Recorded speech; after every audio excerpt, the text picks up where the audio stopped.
solze na obrazu matere, ki trpi bolečino. Žalostno, pa resnično. Odkar je videla sinov obraz med tistimi, ki jih išče policija, ne spi in pozna zgodbo o sinovi ljubezni, ki je ostala neuslišana. Pred 20 letama, ne, samo zgleda, da je on to skozi noter. Verjetno, da se je to skozi vleklo.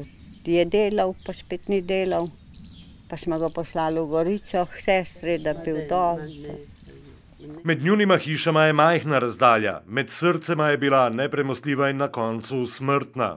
Janez in Marjeta prihajata iz dveh vasi nedaleč od Bohinja, a namesto romantike tukaj v srcu narave jima je bilo dano izkusiti prekletstvo grenkobe ljubezni. Vse je znal delati, samo ki je enkrat ta punca spoznal. A je imel on kakšne druge punce vmes? Ne.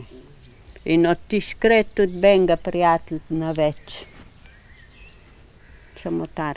Ve se, da oseba ni imela stalnega prebivališča, da je prebivala v vozilu, da se je gibala na relaciji okoli Ljubljane in proti Kamniku.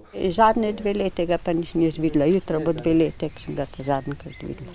Bog si ga vidi, kje spod Triglava je sedaj Janez. Ali v gorinskih prostranstvih, ali na tuji zemlji, ali pa ga ni več med živimi, kot strahuje njegova mati.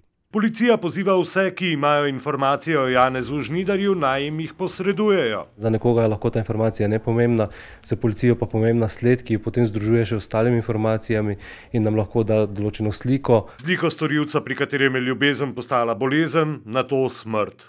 Oseba je nevarna, tudi je oborožena. Policija nadaljuje iskanje.